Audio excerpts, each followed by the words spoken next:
నమస్తే మామ అందరికి. ఈ రోజు దసరా నవరాత్రుల్లో 6వ రోజు నడుస్తుంది. ఈ రోజు అమ్మవారు ఏ అవతారం మీద ధరిస్తారో తెలుసుకుందాం పదండి. దసరా నవరాత్రుల సందర్భంగా 6వ రోజు అమ్మవారు ధరించే అవతారం కాత్యాయనదేవి అవతారం. పూర్వకాలంలో మహర్షి కాత్యాయనుడు అనే ఒక అతను ఉండేవాడంట. అతను ఒక గొప్ప భక్తుడు, ఇంకా అతను ఒక తపస్సు కూడా చేసాడంట. ఆ తపస్సు చేసి అతను ఒక కోరిక కోరుకున్నాడంట.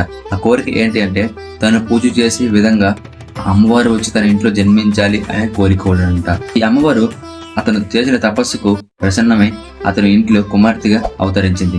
అందుకే ఈవిడిని కాత్యాయని దేవి అని పిలుస్తారు. మహాసురుడు అనే రాక్షసుడు బ్రహ్మదేవుడి దగ్గర నుంచి ఒక వరం పొందాడు. ఆ వరం ఏంటి అంటే ఏ పురుషుడు కూడా నన్ను హతమార్చలేడు అనే ఒక వరం పొందాడు. ఆ మహేశ్వరుడు బ్రహ్మదేవుడి నుంచి ఆ వరం పొందిన తర్వాత తన పాపకర్మల వల్ల భూలోకంలో స్వర్గలోకంలో కూడా అందరికి భయంకరమైన బాధలు కలిగిస్తున్నాడు. ఎవరు కూడా అతనిని జయించలేకపోయారు. అప్పుడే అందరు దేవతలు తమ తమ శక్తులన్నీ సమర్పించి ఒక మహాశక్తి రూపాన్ని ఉద్భవించారు. అదే శ్రీ కాత్యాయని మహాదేవి. ఆమె సింహం వాహనంపై విరజలుతూ 4 చేతులతో దర్శనమిస్తారు.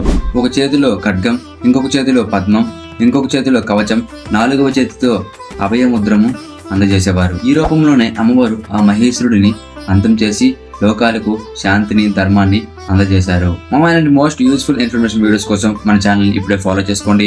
అలానే లైక్ చేయండి, షేర్ చేయండి. ఈ వీడియో ఎలా అనిపించిందో పక్కా కామెంట్ చేసి వెళ్ళండి.